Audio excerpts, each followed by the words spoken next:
Friends, today's NRI Samay program from Los Angeles brought to you commercial-free by listeners like you. Your generous donations make possible for us to stay commercial-free, and today's show is pre-recorded. If you have a question for the guest, please send an email to nrisamay@gmail.com. We will follow up with the guest and find the answer for you. Thank you for your support. Hello, friends. Today we'll be talking to Vinay Jaju. He's an environmentalist and social entrepreneur. He's also a Chief Operations Officer at Onergy, Poonam Energy Private Limited. He co-founded Onergy in 2009. He has around 7 years of experience in environment advocacy, social business development, advocacy in sustainable business, with a particular focus on energy access for rural India. Vinay has also worked in Australia for General Electric. He has received the Global Entrepreneurship and Leadership Award from AIESEC, which is a large lead-run youth organization. Vinay has also been a panelist in various industry forums like United Nations Foundation, Patna, SOCAP San Francisco. He's also been associated with the program on social enterprise at Yale University. He also teaches as guest faculty to premier institutes like IIM Calcutta. He's also made a documentary named Why New Coal, which is available on Vimeo.com. He's also been a key campaigner for Chakra Satyagraha, which is an action on cycling ban. Vinay has been featured in Al Jazeera, NDTV, CNN IBN. Tell us about your journey. How did a management finance professional working in General Electric Australia end up being a social entrepreneur? A man who struggled to sell 200 light systems in 6 months, and there you go, 5 years down the line, you run an enterprise with a turnover of almost 10 crore rupees. So, I'll quickly start with a background on where we started in 2000. I think the whole journey began around 2007, 2008. Okay. It was largely the concern for the environment that triggered it. In Australia, it took up a fair amount of advocacy and activism around environment with climate change groups or environmental groups with local groups there, and had this very strong, urgent desire to come back to India and start something here, largely to reach out to young people and inspire them to build a future that they want to be part of. And that's how we started a not-for-profit called Switch On, and looked at reaching out to young people through creative mediums like movies, theaters, and also did some policy-level advocacy through the project Why New Coal, where we cycled across India, met energy experts, ministers, other. So when I look back and connect the dots, we set up Onergy with the idea to provide energy solutions to the underserved, largely because the energy there is a solution that we offer to the environment problem and the crisis, and similarly, energy can be an enabler to create opportunities to the underserved households and communities who do not have access to energy and hence do not have access to education or livelihood or health facilities. And while we were talking about solar for many, many years, it on paper it seemed so logical and so simple to bring solar, replace kerosene lights, replace the diesel, which is both polluting, is not good for the health, is a big economic drain to those households. So solar seemed to make perfect sense, but has not been done for reasons largely that there was no one who was taking the solutions there. Service is not being provided, and for that it was clear that business-minded organizations will not be the ones to take the solutions there. There has to be a special commitment. There has to be a commitment to serve. There has to be a social mission attached to the enterprise that will take these solutions. And Onergy took up that challenge. And in 2009, myself, Ekta and Piyush is my brother, Ekta is now my wife, we co-founded this organization with some savings that we had and, of course, some money from our mother, and set it up from home. And now we are a 100-member organization. We provide solutions in 3 states of West Bengal, Odisha, and Jharkhand. We've impacted about 2 lakh lives by taking energy products and solutions. And our turnover this year will be about 10 crores. We'll be finishing about 10 crores of turnover. But more than the turnover, it's the mission of impacting lives that is more important. It's the number of employment that we are generating, the 100 people that we employ, that's more important. What kind of impact did your company have in rural India? Yeah, I'll get a bit philosophical here, but I don't think we go with the idea that we're taking a solar product and there we're changing something. Change is a very difficult word. I think the only thing that we have control to change is ourselves. But having said that, what we truly believe in is that energy can be a means to create incredible opportunities. And if I am able to take solar in a very market-driven method, and by a market-driven method I mean the end user wants that product and hence is willing to pay for it. And when that happens, they will use that product and understand the application of it.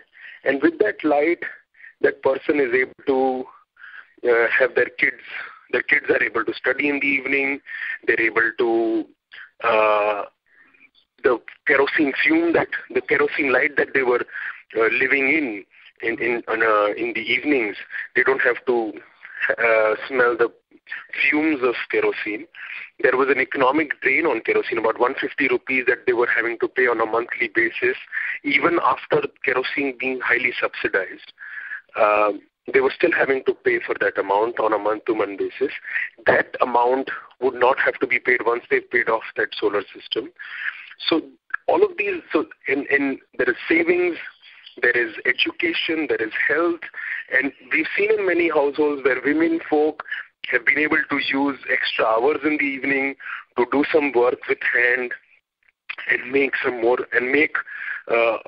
even between 100 to 200 rupees daily, and that's a lot of money that can add to their household income.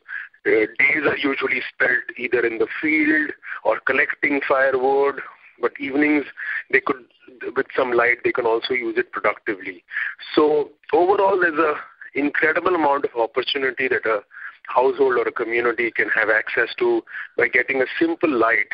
And I'm just talking about a light here. What we've been able to do over the last 5 years is look at how energy can add value to their lives.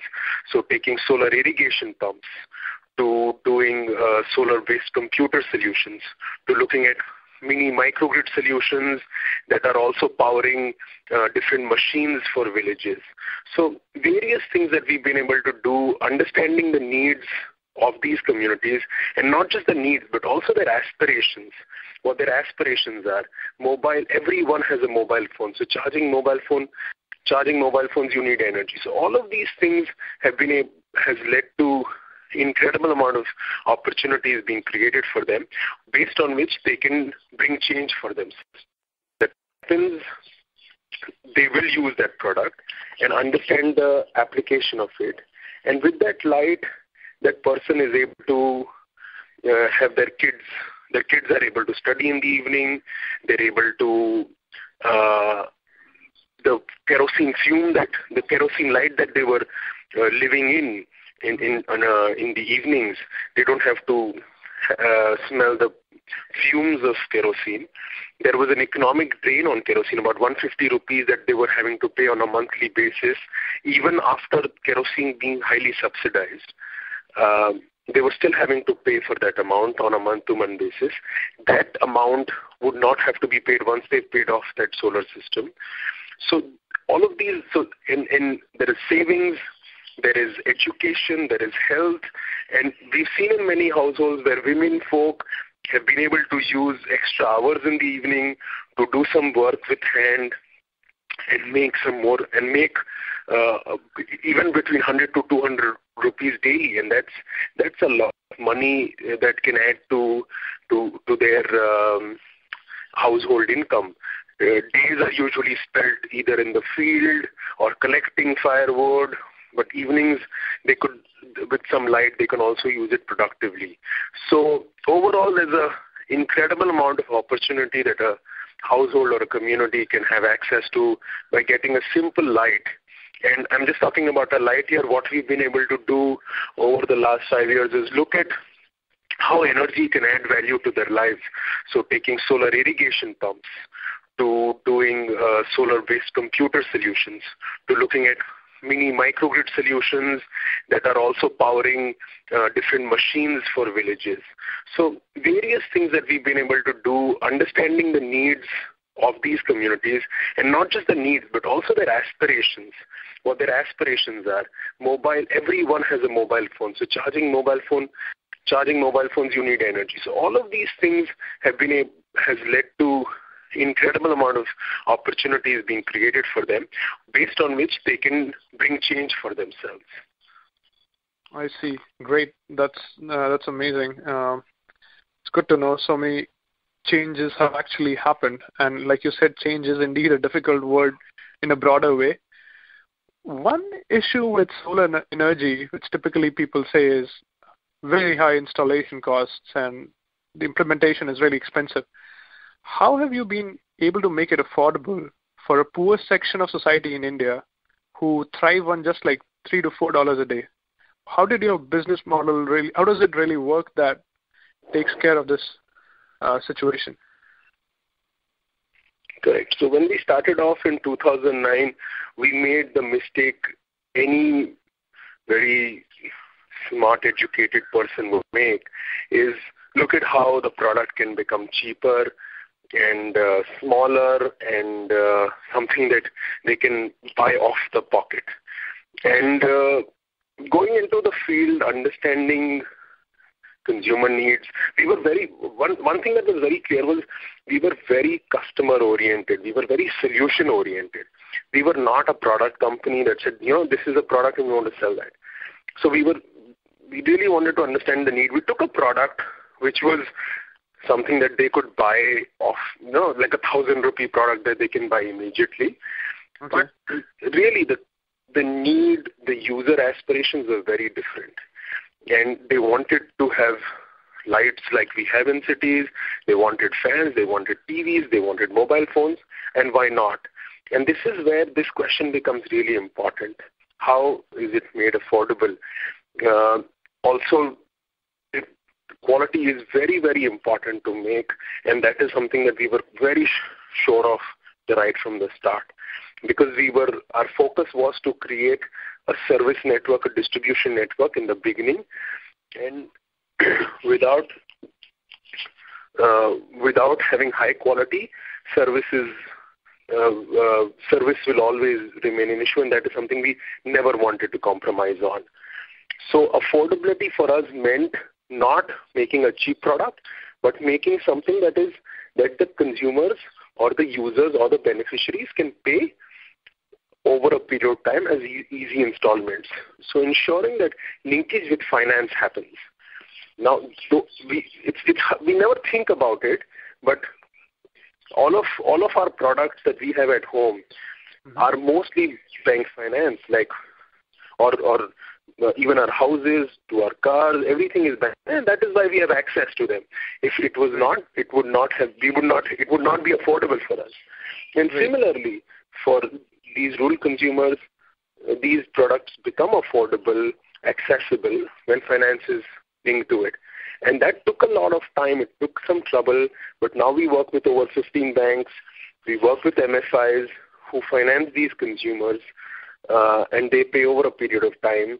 And many times we've seen that they are paying even less than what they were paying earlier for kerosene or diesel.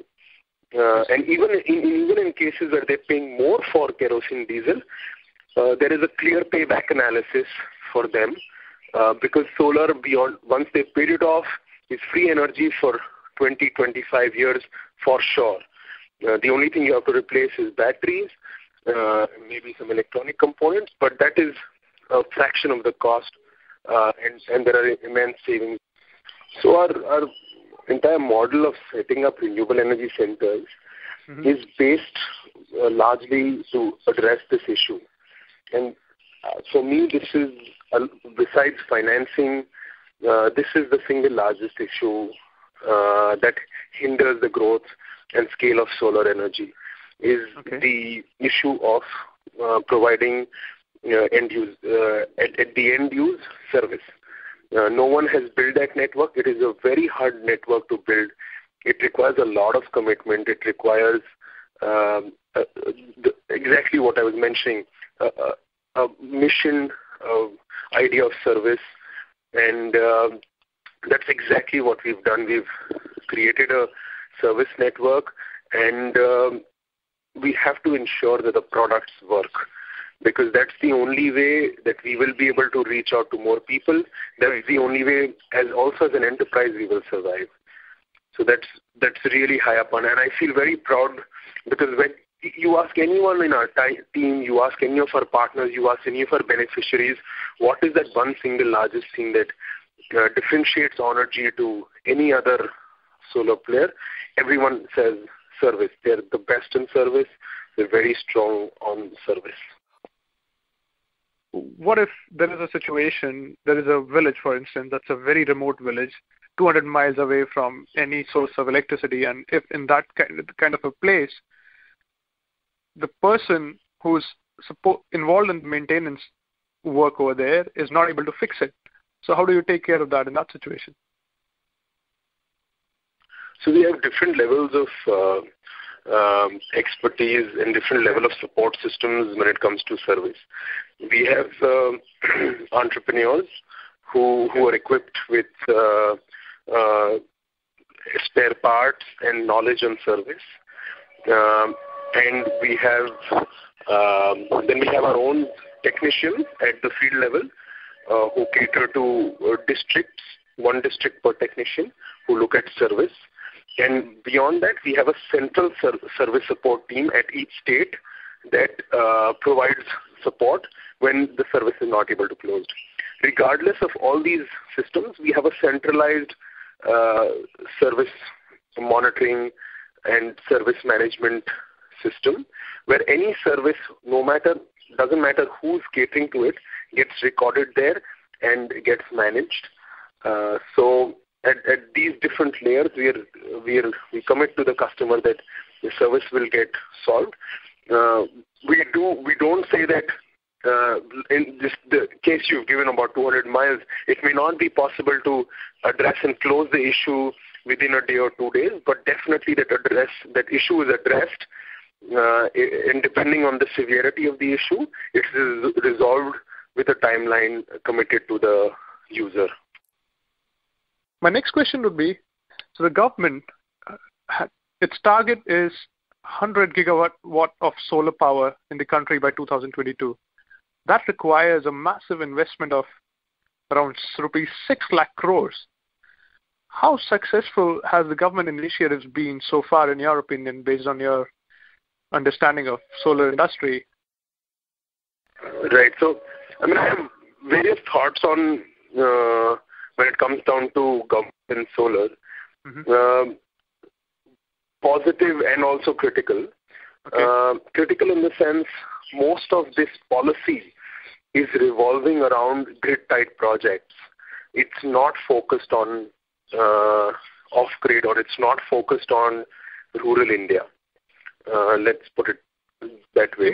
Can you elaborate grid versus off-grid? Correct. So when the government puts in these massive numbers and these policies in place, largely it is to set up solar power plants of megawatt range and megawatt scale, which is pumping power to the grid. And the grid essentially has a priority to give that power to industries, followed by cities, and finally rural areas get whatever is left of it. Okay. Correct. I see. Whatever is left of it, so everyone knows how much of it is left. Given your experiences about seeing power cuts in cities alone, and also the end how much voltage, the voltage fluctuations and the issues around that. Even if there is grid and even there is power, how much of it is usable remains questionable. So there, the issue that we are trying to address at Onergy is still not being addressed. Even with that focus on solar from the government, the real problem where 2/3 of India does not get access to clean energy is not being addressed, is not being met. But having said that, I think India has at least woken up to the energy crisis that it is in. We are already in a massive oil importer. We are largely dependent on oil imports. And until 5 years back, everyone would say, we have so much coal reserves, we don't have to worry about it for the next 50 years. We started to import coal never thought of before. And so what happens to our energy security as a country? And this is where India has at least woken up to the issue that we have to look beyond fossil fuel and look at solar energy. But I still think there has to be a very large emphasis on decentralized distributed energy solutions. Most of the focus is centralized solar power solutions, which does not address the issue of rural India getting energy. It does not. It gets into the problem that India currently grapples with of distribution losses. And this is where I think distributed power and solar is such a great technology where you can create energy wherever you want. And I think we should really focus on this distributed power generation, which is being used locally. And we can always have interfaces with the grid. I'm not against interface with the grid, but that energy should be generated in a way that people across India are benefiting, and it's not just a small segment that benefits. Friends, NRI Samay is a non-profit independent alternate media from Los Angeles, USA, which brings positive stories from grassroots activists from all corners of India and across the world. NRI Samay does not rely on corporate funding, and our shows are commercial free. We only rely on your donations. Corporate funded media is driven by the TRP rating, and profits are blurring the distinction between news and entertainment. Why do our news channels talk so much about cricket, movies, accidents, popular figures' personal lives, babies of heroines, gossips, etc., while they should be covering the struggles of people, inequality in our society, rural issues, and border security issues? Why did our media raise some corruption crusaders to the sky on one day and shut them off completely when graft charges were raised on those corporate sponsors? Media relies so much on the corporate funding and government blessings that they cannot report independently. NRI Samay is different. We don't accept funds from any corporations, and hence our shows are commercial free. We completely rely on donations from you. Please consider donating to NRI Samay, and please go to nrisamay.com and donate generously. This is the only way together that we can continue NRI Samay. All donations are kept transparent on nrisamay.com. And if you have any questions, please write to nrisamay@gmail.com. Can you tell us about achievements, awards, and recognitions of Onergy? On the recognition part, so last year there were quite a few awards that Onergy received from Infocom. We got the Best SME award. We got recognition from SP Jain. We got an award from SP Jain. We got award from Times of India. They run a social impact awards. We've been shortlisted. We are in the running for that award. People have to go and vote on Times of India social impact, and the number of people vote for us, we hopefully we will win that prestigious award also from Times of India. So and a lot of news channels have come and covered, a lot of media has come and covered our work, and I think it's important that the work gets recognition. It's not Onergy, it's not we as people at Onergy who get recognition. I think the mission gets recognition. It's the work that gets recognition, and hopefully it inspires more young people. And I think the objective is really, and when we go and talk in schools, colleges, when we go and talk, I think, we tell ourselves that we're really not digressing from what we are doing. It's important that people understand the need for this. People get inspired to do something about this, because one Onergy is just a drop in the ocean. We need many, many organizations, and we have ourselves been inspired by some great organizations and follow their path and follow their values. And I think that trend needs to continue. Awesome. That's amazing. Yes, like you said, Onergy is very solution driven. It's about the product. It's about the work that goes on. Now, coming back to the decentralization question again, so just like we have subsidies for kerosene, as far as subsidy, is there any form of subsidies for solar energy, decentralized solar energy to be specific? And are there going to be any potential subsidies that are going to come up for decentralized solar energy? Sure. So there is an existing scheme where consumers get subsidy, and so it's linked to their bank financing.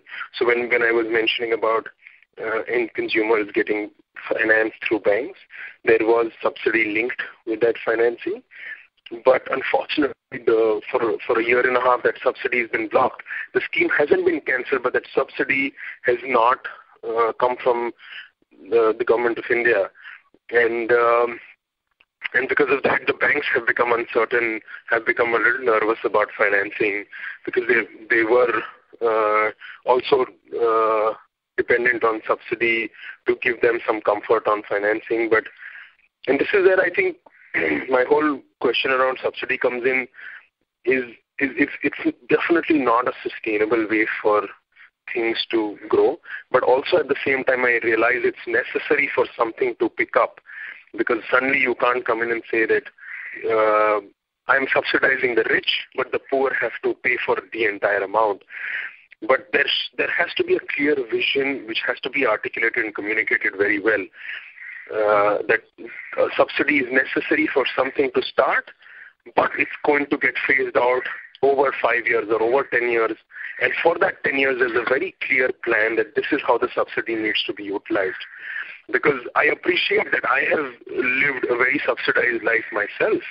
My college has been subsidized, my school has been subsidized, my power at home, my energy use at home, my petrol, everything that I use is subsidized by the government. And why should the poor have to bear the entire cost of something that they want to get, something very small and very insignificant to the kind of cost that I live? So, but at the same time, depending on subsidy to drive a program or drive a solution is very, very unsustainable. So these are my two thoughts on subsidy and what's happening. I see. So basically, subsidy is something that should assist in a process of transition rather than being an absolute dependency. Absolutely right. Great. That's a great assessment. So Harish Hande, he's a Magsaysay Award winner, and he also runs a social enterprise, Selco. We also had an interview with him, I guess, a few years ago. And did you ever get a chance to, are there any conventions where you and other solar entrepreneurs link up, and have you ever been able to collaborate with people in the same field as yourself? Absolutely. I think as a social enterprise, there's lots of forums available to us where we can meet, get inspired from each other, learn from each other. And Selco, of course, has been very important to us. We met Harish in 2000, I think a couple of years after starting Onergy, or a year after starting Onergy. And okay. He was very kind, Selco was very kind to open doors to us where we could come. Piyush, who's our co-founder and CEO, he stayed at Selco for a month to understand how they work, take learnings, get inspired. And similarly, there is a network of social enterprises working in the off-grid space, and we continuously meet and learn from each other. And I've learned a lot from organizations who've been working in this space for many years, very inspired, especially inspired by their mission, inspired by their values, and it's a great collaborative process. That's great. So basically, they do have some sort of training program that place where people go acquire some sort of technical or organizational knowledge, and that gives them a platform to implement similar solar of course model, decentralized solar model solutions across the country, right? Correct. That's great. That's Absolutely. Great. Okay. Now my next question would be associated with the documentary that you made. The title of that documentary is Why New Coal. It's also available on Vimeo.com, Vimeo. So tell us about this documentary and how was your experience with it? Sure. So Ekta was one of our co-founders. She graduated from FTII Pune, and as a documentary filmmaker, she was very keen on using arts as a platform to reach out to more people. And when we took energy as our issue to work on, we focused largely around coal for the reason that I mentioned, that there was this myth around coal that a lot of it that's available, and we don't have to worry about energy for India. If in energy, particularly electricity, we don't have to worry about electricity in India because there's so much coal available. And we really were questioning that myth on that, one, where is that coal really available? And we know now that it's really not available. If it was, then we wouldn't have to import. Second, and I know there are lots of details around it, and I can talk at length about it, but I'll keep it short. The second thing that we were questioning was, if that coal is available, it's really not benefiting people or 2/3 of India. And third, it's highly polluting. And I'm not just talking about climate change, but also the local environment. And it's not something that we can depend on, and we wanted to question that myth, and we wanted to understand the local reality. So we cycled down from Kolkata to Delhi, me and a friend of mine, and Ekta followed our journey, and in that journey we met people affected by coal mines, we met people living in coal mines and benefiting from coal mines. We also met some experts, government officials, and sort of tried to capture that whole story through that journey to understand what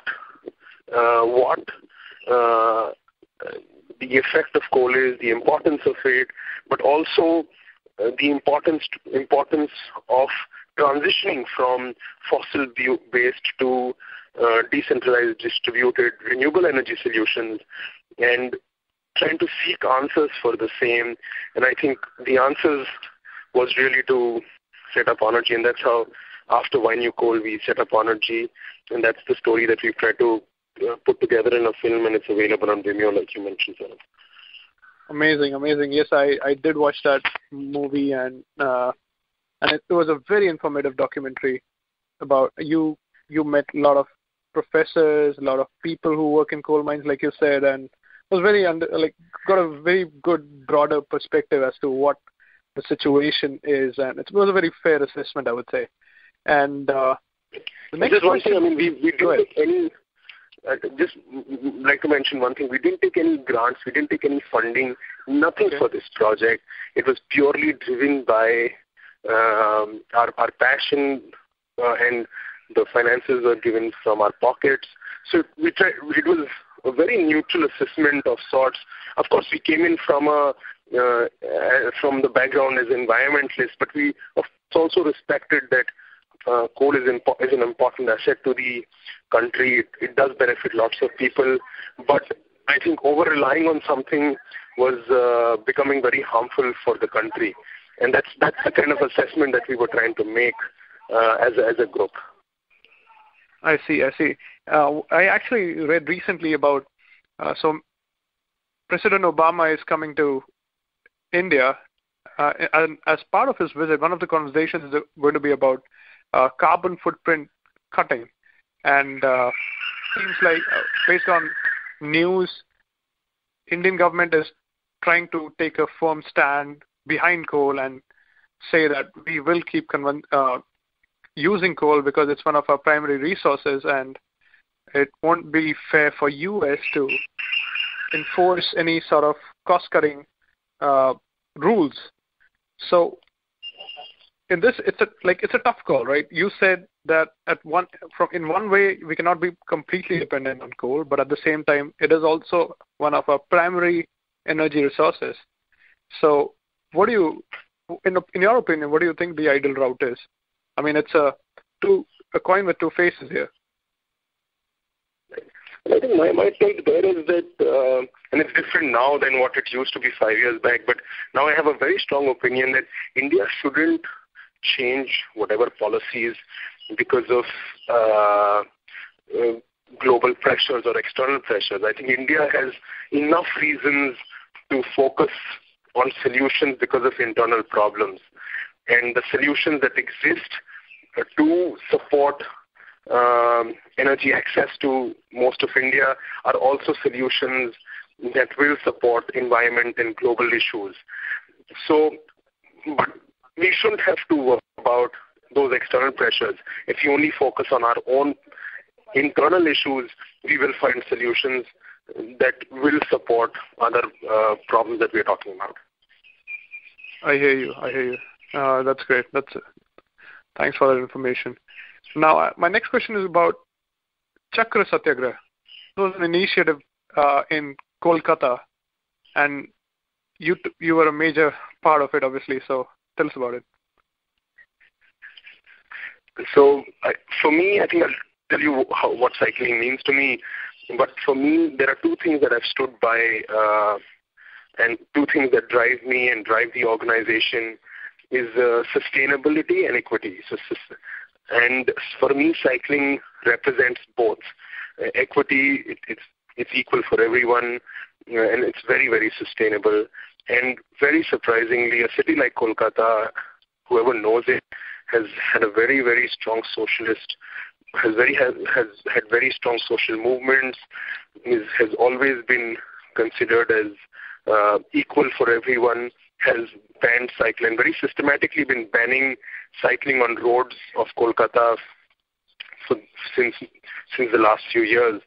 And we came together as a group, right from milkmen to newspaper vendors, to people who transport stuff on cycles, to people like myself who enjoy cycling, who also use it as for practical reasons to get from point one to point B.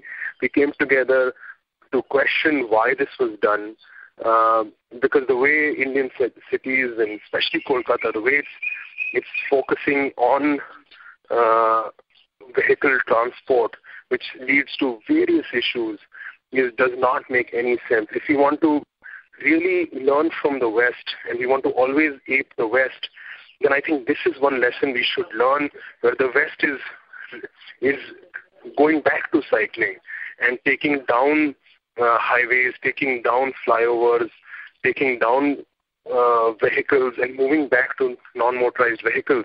And this is one lesson that Kolkata or any Indian city should learn from.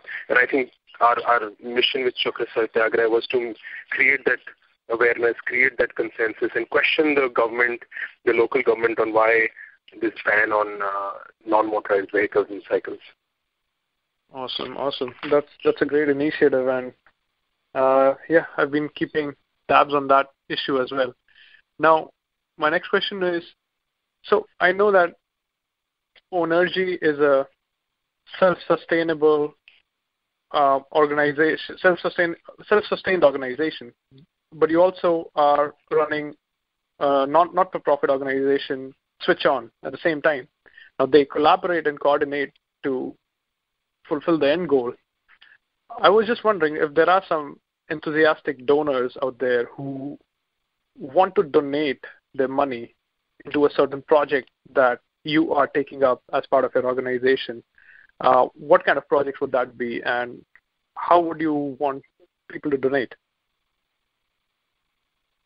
Sure. So I'll talk a little bit about Switch On and what it does. So Switch On largely does a lot of trainings and capacity building to help uptake of renewable energy solutions that Onergy is providing. So we work a lot with local youth to train them to be entrepreneurs, train them to be solar entrepreneurs. We work a lot with women, and train them. And the other thing that Switch On does is looks at very innovative products, very innovative technologies, very innovative solutions, largely around agriculture. Where can solar energy play a key role in agriculture? Largely around education. So where can solar energy play a key role in education? And livelihoods and health. So these are four sectors where Switch On focuses on, where energy can play a key role. We understand energy is not the end, but it's a means. And this is the connection that Switch On is trying to develop. And here we work with a few different organizations and largely multilateral organizations, but there's an organization in the US called Give to Asia. There are organizations like GIZ from Germany, etc., who support us. It's a very project-based grant support that they offer to Switch On, either to do trainings or to open very innovative solution for communities, for households, which has very large impact on that community and household. And so that is something Switch On does, and uses a network of organizations, works with a network of people to take grants and do these projects. Great. So I can go to Switch On's website, Onergy's website, and find out projects that you're working on and pick up a specific project and decide that, okay, I want to donate to the specific project. Is that how it is? Correct. And I think one project that we've clearly said we don't want to go in a market-driven mode is education. I think education is a right that every person should have access to. And there are two ways in which education can be supported.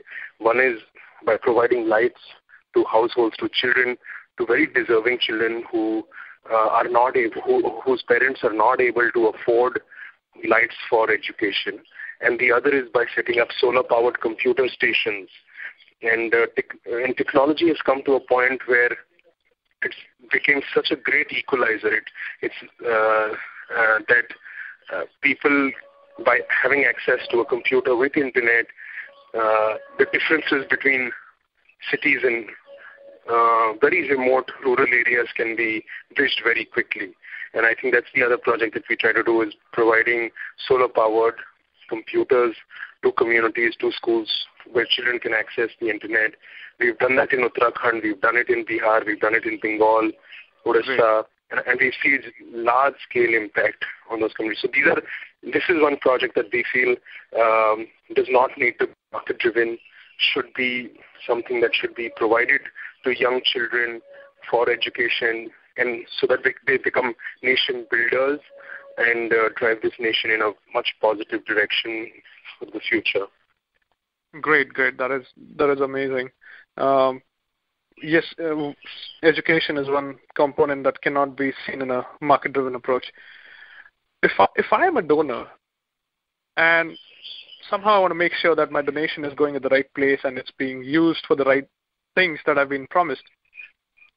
Is there a way, what can you offer in terms of information? Let's say someone overseas wants to donate to a certain project, and how transparent or how can you inform us? Is there some sort of potential tracking monitoring that as a donor like me, let's say, can do, based on which I can take a decision whether I should donate to your project or not? Right. So we've largely worked with institutional donors, okay, where it's very, very transparent, and I think we can apply those same principles to individual donors if they come in, or as a group of individual donors if they come in. So there's a project that's identified either by the donor or by ourselves. There is a village or a community that's identified either ways, by a donor or by ourselves. The project is, the need for the project is assessed. The need for the product that will be placed is assessed. The most efficient solution is determined, and the breakup of the pricing of those solutions is determined. And then we go in, set up that project, and monitor it over a period of time. On all of these reports, all of the photographs, all of the MIS is all shared with the donor on an agreed basis, on a periodic basis. There are visits that are organized to these places where the community is impacted. The donors obviously understand these and provides further feedback and more projects to do in the future. And like I was mentioning, we've largely worked with organizations, so it's a very systematic approach that we've already developed a year. Great. Thanks, Vinay. That was a great conversation. We learned a lot from you, and there's no doubt that your organization has some amazing achievements so far. And indeed, like if you're impacting 200,000 lives, that's a big achievement. And I wish you all the best, and hopefully we'll keep following up how the progress of Onergy goes on. Sure. It's a pleasure talking to you and reaching out to the community there. Thanks for having me once again, Sarah, and hope to be in touch. Yes. Thank you very much, Vinay. Goodbye. Thanks. Bye. Friends, if you liked today's show, please go to youtube.com/NRI Samay and click on the subscribe button. You will get notified every time we publish a new show. And you can also like us on our social media sites like Facebook, Twitter, and Google+.